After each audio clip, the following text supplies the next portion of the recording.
St. Louis, the elite leaders, kept calling on the mayor to arrest everyone, and he simply said he couldn't do it. He had no ability to do that.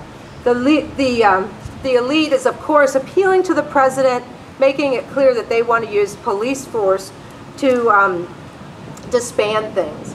And it's in the midst of that that the leadership of the Working Men's Party gets nervous. They want to be seen as more respectable, and they call off the Lucas Market meetings. And that, I think, was a big mistake, I would say. It was a big mistake because it's what gave the indication to the police forces that it was, they were good game, right? Up until then, there were all these rumors that workers were arming themselves.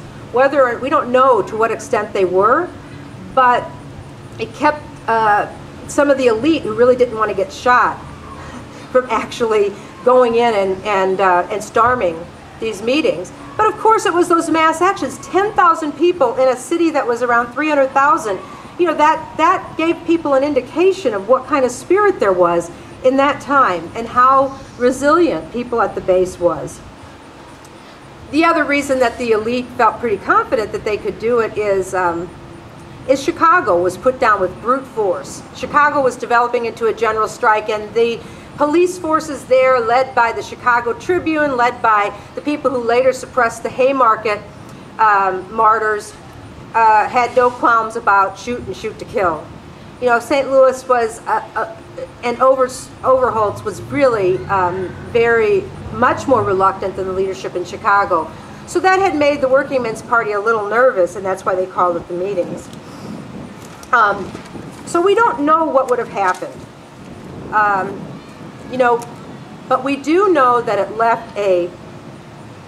left in the minds of the elite a long memory, and we know, and I know from interviews with workers, it left in the minds of workers a very long memory that we are part of a tradition, you know, that should inherit those memories, should remember them and communicate them to other people of what is possible.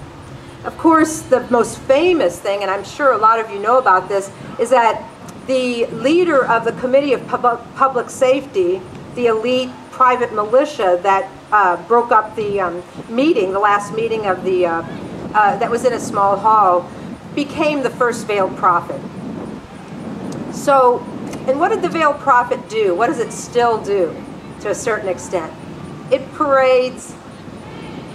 In the first years, there were the masked veiled prophet carried a rifle for the first few years.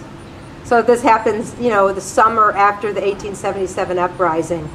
It parades specifically down working class streets, the very streets that had given the signal that all working class people were going to support this strike, right?